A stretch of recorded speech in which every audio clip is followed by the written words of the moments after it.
In this video, we're gonna take an advanced technique from Social Engineering Toolkit, and this will be the Java applet attack.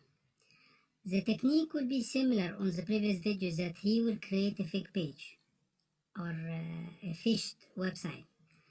But the objective here is not to get the credential, but to combine a malicious code inside this website. So whoever opens this website, he will have a malware or a payload installed on his machine that will allow to the hacker to completely control the victim machine. So it's a phished website or a fake website that include a payload or a malicious code. So let's try this attack. Now the attack is more effective and it gives you full access on the machine, but it needs more preparation and more steps need to be taken.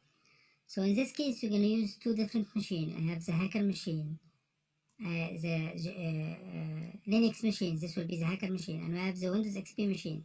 This will be the victim machine. This is applicable on any platform. You can run that on a Windows 7, Windows 8, any kind of platform. Very effective technique. Let me just change the size so it will be more clear for you guys. So I'll make it here 12 for all the size.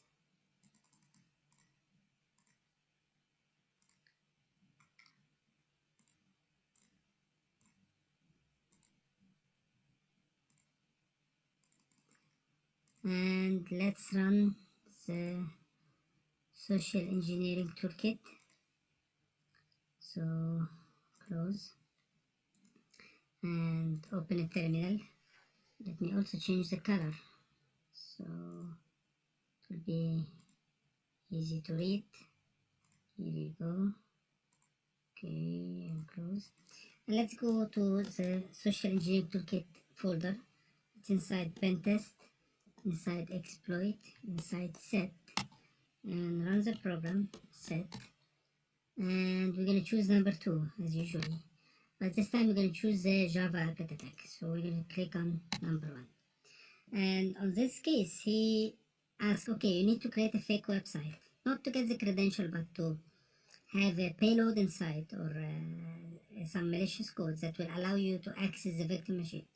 The website where you are going to use should be one of the templates. And if you choose number 1, he's going to give you some templates. Or it should be a site cloner, like CNN or YouTube or anything that can convince people to click on them. So I'm going to choose the template just for the sake of time, and I'm going to choose Google. Create a fake Google page with the malicious code. Now I choose the page. Now I didn't choose the payload yet. We have a lot of payload. You have the payloads that will give you access to the victim machine. This is called the bind payload. But actually, if we have a firewall and firewall inspect anything that is coming to the victim machine, it will stop that. We have a reverse connection, which is much more effective, because by doing that, if the victim opens this malicious website, he will be connected to us. So he's going to bypass the firewall, because firewall usually inspect what is going to the victim, not what is going out of the victim. We have a payload that will create an account, and then you can connect using this account remotely. And we have different kinds of payload, but we're going to choose the most popular one, which is number 2, Windows Meterpreter TCP, Windows Reverse TCP Meterpreter. And I want you to focus on this part, because we're going to use this specific payload in many video and many lessons in the future. So I'm going to choose number 2. Since this tools will create a payload or a malicious code and put it inside the website, and when the user opens the website or the victim opens the website, it will be executed. So if he have an antivirus on his machine, the antivirus, when he detected some code is trying to execute on the machine, he will stop that and he will give him an alert. So one of the tools inside the Social Engineering Toolkit is to encrypt this virus, encrypt this malicious code, or encrypt this payload, so the antivirus cannot read it. And if it cannot read it, it cannot be detected. And he's giving you like 16 type and with some recommendations. This is normal, this is good, this is very good. But from my own experience, you have to try them yourselves. Some will work for you, some will not, so you have to test them. But I tested number 2 and it was very effective, number 2. Then he gonna ask, okay, you choose to connect a reverse connection. That means when the victim gonna open the website, he will be connected to you. On which port you need to have the connection? You can write a port, or you can click on enter and he will keep the default port, which is better. And which port he's using to connect to your machine? 443, which is HTTPS port. And that means if someone is verifying from his machine and he found that some connection is connected to a 443, he will not suspect that this is a malicious session. Does the victim has a Linux operating system? You did your homework and definitely you know if it has Windows or Linux from the scanning process. So for my case, the victim don't have Linux. I know that he have Windows. And as you can see, he is telling you that this has been tested on Internet Explorer 6 and 7 and 8 and Firefox and Safari and Chrome and everything. So whatever browser is using, it will be working. What we need to do right now, we need to convince the victim to open this URL. And if he opens this URL, he will open a Google page, but the Google page will have a malicious code that will execute and do a reverse connection. So let's try that.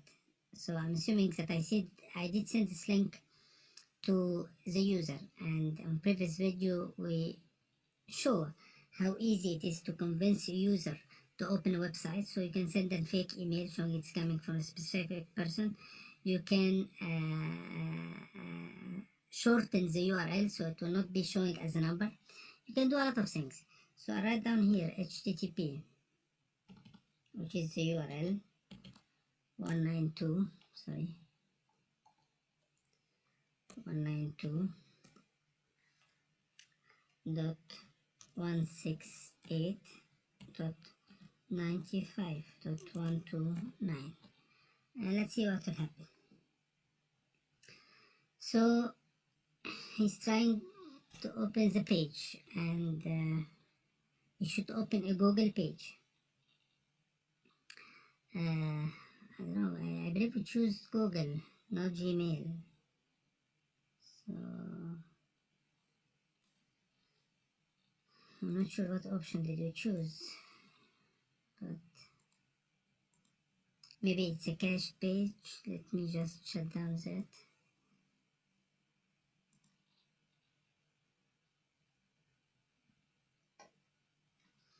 Okay, let's wait until it loads,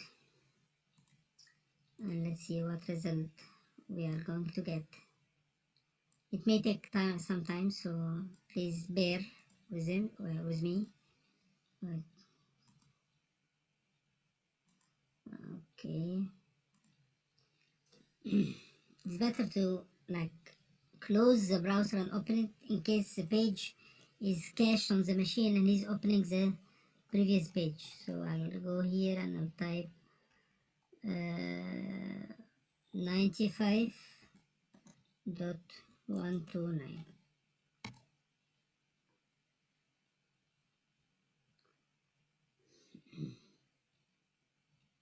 So most probably we choose Gmail, not Google, so it's my mistake. Anyway, in all cases, the objective here is not to capture username and password. I'm not looking to write anything that the user will write anything.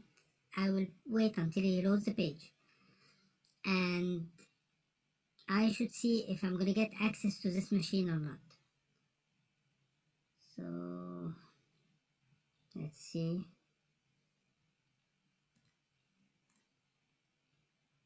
Yep, and it happened.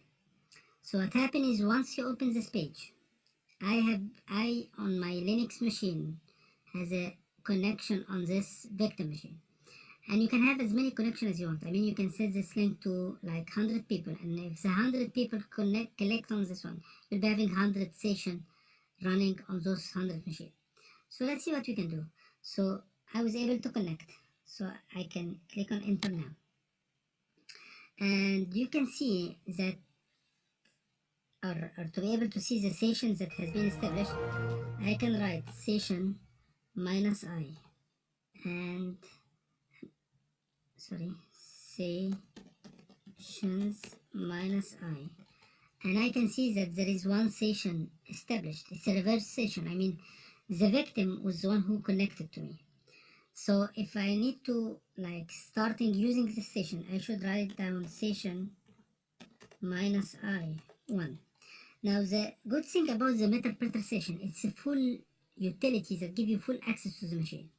So you can connect to different sessions together and you keep moving between them. It has a lot of feature inside. So let's see what we can do. So I click on that and I switch to the Meterpreter session. So now I'm on the victim machine. I type help and I can see all the commands that I can execute.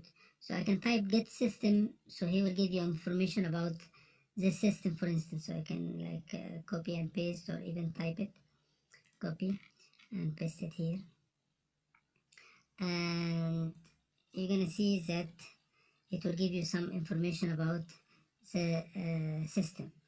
I can type something like hash dump. Hash dump will give you the hash file, the file that has all the username and password, the same file, and they are encrypted, but still you can use scan enable or any other tool that we explained on the previous section to decrypt what you have inside. So let's paste it. What is paste? Okay, write it down. Hash dump. So I have all the hash, the admin account and everything, and this actually will be one of the topics that we're going to explain by the end of this course, which is how to connect to one machine that was not secure and then use this connection to connect to other machine that is secure.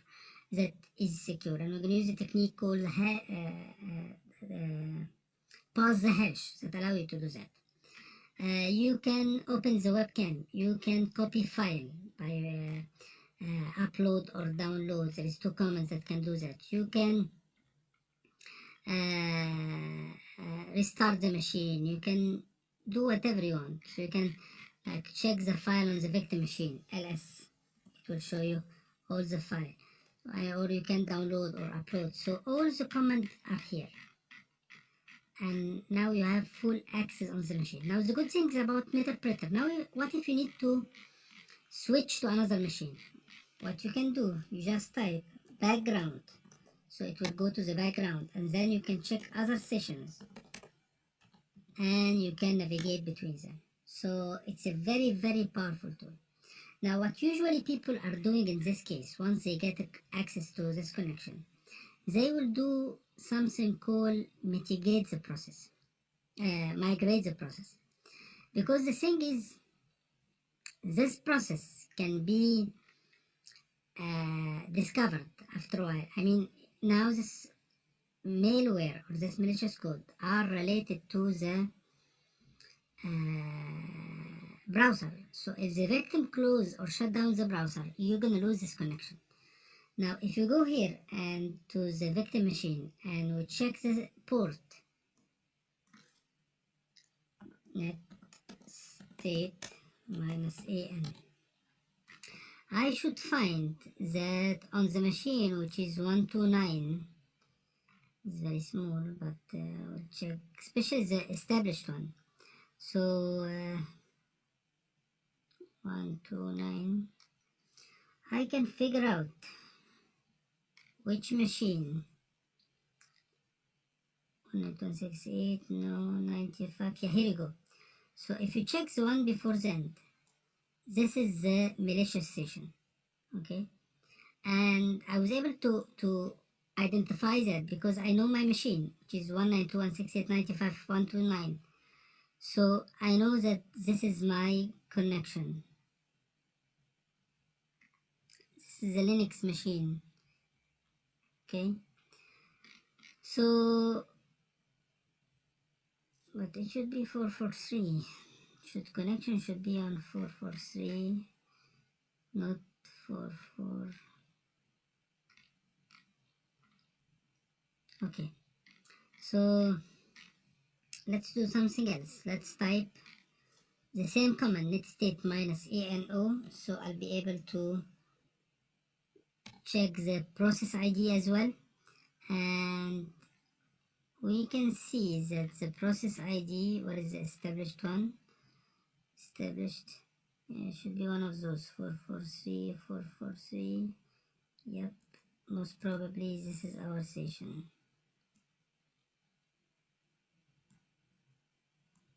So yes, this is our session. So if someone was like investigating, he can see that this is a machine connected to me, and the process ID here is 3336. Okay, now if I go to the task manager on this machine, Alt and Control and Delete, and I ask him to open the process manager, and I start looking for 3336, here I can know what is the payload running on my computer, what is this malicious code. So let's see, it's triple C 3336.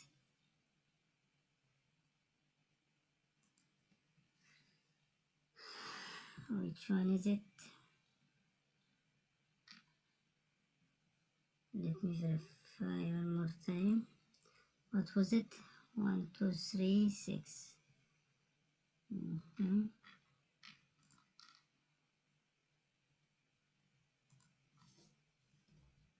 Yeah, here you go. So this is the malware 3336. Okay, and it shows as the Java application. So now I know that, this is the malicious code, and if I click on end task, what happened is he will disconnect the victim from my machine. So what people are usually do, they are maintaining the attacks. I need to make my process related to a system process. So even if he close the browser, I still have access to it. And how can we do that? This is done by a command called mitigate. Migrate. So migrate. But migrate. Oh, I need to switch to the interpreter first. Sessions -I, and then 1, and then migrate.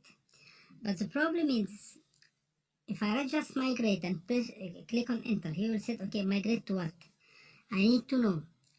I need to be associated to which processes. So what we usually do, we need to check one of the system processes. That is, it will not be shut down. So for instance, I go back to my machine. Usually once I do the attack, I type PS. PS means show me the processes that is running on the victim machine. He will give me some, assuming that this is the system processes. Let's check any one of those. For instance, this one, 1760. I don't know which one is that, but I should check for system processes. So I can tell him, okay, I want you to migrate to 1760. And I should choose one of the system processes. And by doing that, he will migrate to this process. And even if the user shut down the Explorer, he will not be able to close the session. So I did fix, or I did upgrade my attack, so now it become related to the system, it will not be closed. So this is the interpreter session, and we're going to keep using this session in different attack on upcoming video. But this is one of the advanced attack in the social engineering toolkit that give you a full access on the victim machine just by opening the website. See you next video. Thank you.